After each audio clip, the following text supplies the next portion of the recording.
ዳይሬክተሩን ሄድኩኝና ልለቅ ነው አልኳቸው። ልወጣ ነው አሉ።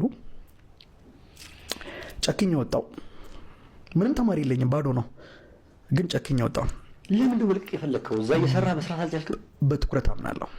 ሁለት ቦታዎች ላይ ትኩረት ካረክ 50% ነው ሁለቱም ላይ ኢነርጂ የምሰጠው።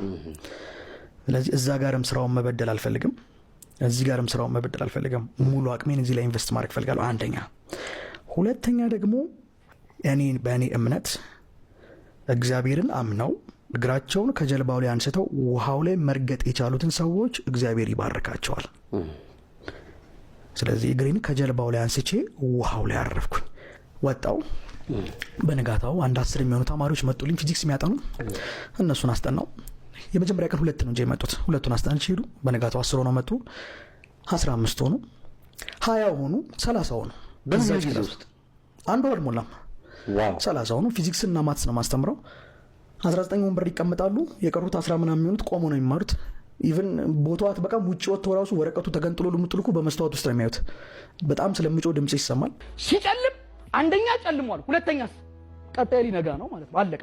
አሁን ትምህርት ላይ ነው ያለው አይደል? አንደኛ ትምህርት ላይ ነው ያለው። ቀጣዩ ጊዜ የምን ጊዜ ነው እያለ ነው? የሥራ ጊዜ ነው። እንደዛ ማስተማር ጀመርኩ። ዋይት ቦርዷ ተጽፈባት ብርትስ ብላ ትገባለች። እዛ ላይ እያስተማርኩኝ በጎን አንድ መምህር ቀጠርኩኝ፣ ኬሚስትሪ መምህር እንዲያግዘኝ ጨመርክ? አዎ፣ ኬሚስትሪ ደግሞ 3ኛ ትምህርት ጨመርኩ። 300 ብር ነው የምናስከፍለው በወር። እንግዲህ 3 ትምህርት ነው የሚያጠኑት። ከዛ ወር አለፈንና ቀጣዩ 3ኛ ወር ልንከፍል ነው። የ3 ወር ከፍለን ነበር። አሁን ቀጣይ 3ኛ ወር ለመክፈል ስናስብ ከላይ ደግሞ አንድ ክላስ አለ፣ ሰፊ ክላስ እና ውስጤ በየቀኑ እየሄድኩኝ አየዋለሁ፣ በመስተዋት ውስጥ እንደዚህ ብዬ አየዋለሁ። እና ክላስ ሰፊ ነው፣ ግባ ይለኛል። እዚህ እንዴ በጣም ኦቨር ነው ኪራዩ፣ በጣም ትልቅ ነው፣ ወደ 60 ካሬ ነው።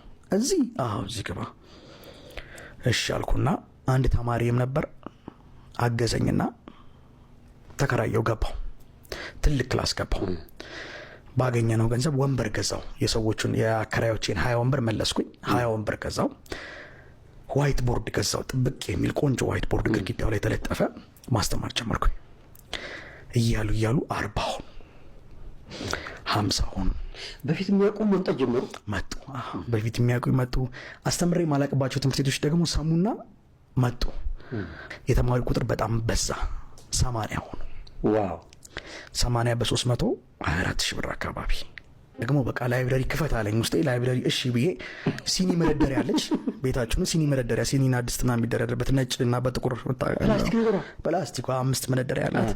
ያቺን ይዤ መጣሁና ከተማሪዎቹ ላይ መጽሐፍ ሰብስቤ ሪቫን አስሬ ላይብረሪውን መረቅን። ፈንዲሻ ምናምን ዳቦ ተዘጋጅቶ እዛው ክላስ ውስጥ ነው። እዚህ ይማራሉ።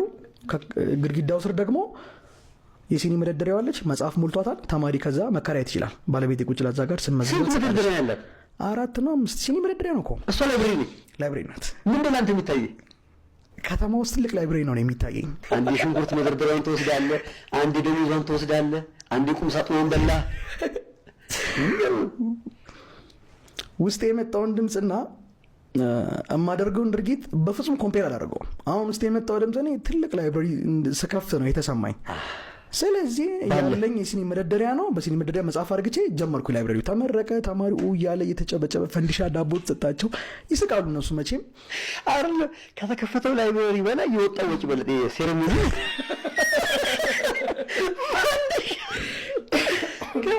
ምንም ነገር ብቻ ይታየኝ፣ አለኝ የለኝም ምን አላገናዝብም። በቃ ባለኝ ነገር ነው የምገባበት። ያለኝ ያ ነው፣ በዛ ነው። መጽሐፍም የለኝም። ባይዘዌ ተማሪዎቹ ነው መጽሐፍ ታምጡ ብዬ ከቤት የእናት አባቶቻቸው የተማሩበትን መጽሐፍ ያመጡት።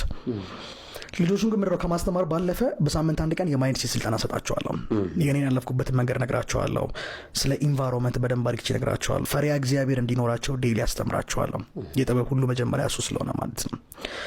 የሰው ልጅ ደፋር መሆን የሚችለው እግዚአብሔርን መፍራት ሲችል ብቻ ነው። እግዚአብሔርን መፍራት ስታቆም ደግሞ ፈሪ ነው የምትሆነው በሁሉ ነገርና ደፋርም እንዲሆኑ እንደዚህ አይነት ስልጠናዎች ይሰጣቸዋለሁ። በጣም ይነቃቃሉ። በጣም ጂኒየስ ናቸው። ፋይናሊ እንግዲህ 80 ተማሪ ሆኑ። 80 ተማሪዎችን ይዘን ጨረስን የመጀመሪያውን ዓመት።